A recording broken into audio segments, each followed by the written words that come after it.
Wise news, খবরের সত্যাসত্য 24 ঘন্টা। ঝড় বৃষ্টির জেরে গোটা দক্ষিণবঙ্গ জুড়ে স্বস্তির পরিবেশ, বরং গত কয়েকদিনের তাপমাত্রা বেশ খানিকটা কমে গিয়েছে।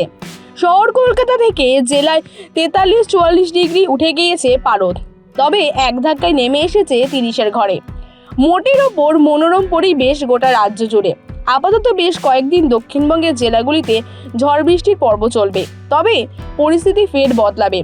আবারও কি ফিরে আসবে সেই জ্বালাপোড়া গরম? এইসব নিয়ে রইল কিছু আপডেট। বৃহস্পতিবার সকাল থেকেই দক্ষিণবঙ্গের একাধিক জেলায় আংশিক মেঘলা আকাশ। আজও দক্ষিণবঙ্গের প্রায় সব জেলাতেই বজ্রবিদ্যুৎ সহ বৃষ্টির সম্ভাবনা রয়েছে। কোন কোন জেলায় 30 থেকে 40 কিলোমিটার বেগে বইতে পারে ঝড়ো হাওয়া। আবহাওয়া দফতর সূত্রে জানা গিয়েছে, আগামীকাল অর্থাৎ শুক্রবার পর্যন্তই বৃষ্টির পরিমাণ আরও বাড়বে। কাল 2 মেদিনীপুর ও 2 চব্বিশ পরগনাতে ভারী বৃষ্টির সতর্কতা রয়েছে। এছাড়াও কালবৈশাখী ঝড়ের দাপট দেখা যেতে পারে মুর্শিদাবাদ, বীরভূম, নদিয়া। আগামীকালও দক্ষিণবঙ্গের সব জেলাতে বৃষ্টি চলবে।